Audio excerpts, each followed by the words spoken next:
Labdien, es esmu Raivis no Komplimentu mēneša. Aprīlis ir pagājis, un tādēļ mēs esam ciemos pie Lido, viena no mūsu dalībniekiem, un vēlējos jūs iepazīstināt ar Līvu, kas ir Lido mārketinga vadītājs. Sveicināts, Līva! Sveiki, prieks iepazīties! Apusēji.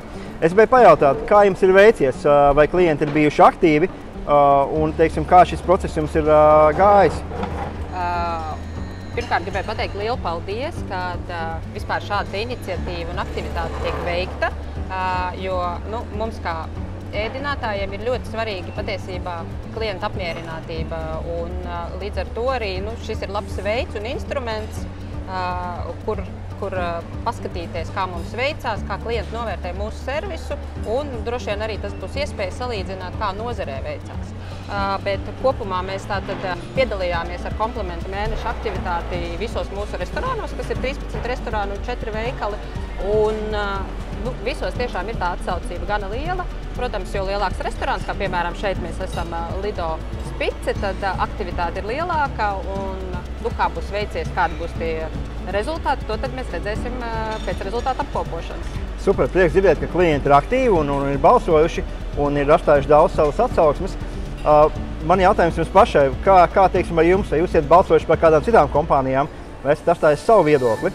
Jā, esmu arī rūpīgi iepazinusies ar informāciju, kas ir tie uzņēmumi, kas piedalās no dažādām industrijām, bet, protams, arī paskatījos, kas tad ir no ēdināšanas nozares, un svarīgi jau ir celt kopumā to līmeni, jo ieguvējs būs klients. Pati esmu novērtējusi, piemēram, Apollo kino servisu Komplimentu mēneša ietvaros. Tā kā tiešām jauka iniciatīva un izmantoju iespēju un piedalījos. Super, man prieks dzirdēt, jo, manuprāt, teiksim, ieguvējs ir, protams, klients, bet arī uzņēmums, jo, teiksim, caur to viņš uzlabo savu kvalitāti un biznesu vēl vairāk zeļ.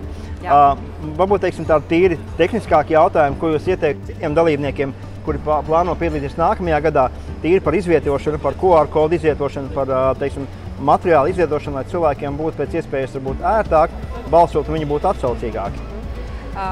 Mēs tātad izmantojām iespēju un izvietojām mūsu restorānos un veikalos gan QR kodus, gan arī plakātus. Pats būtiskākais bija atrast veidu, kā šos materiālus izvietot maksimāli ērti klientiem, lai baudot pusdienas, vakariņas klients nesteidzīgi var novērtēt un iziet visu šo aptauju. Es tikai varu teikt, ka jūsu darbs nav bijis veltīgs, jo tiešām jums ir daudz atsauksmes un daudz no viņām ir ļoti labas.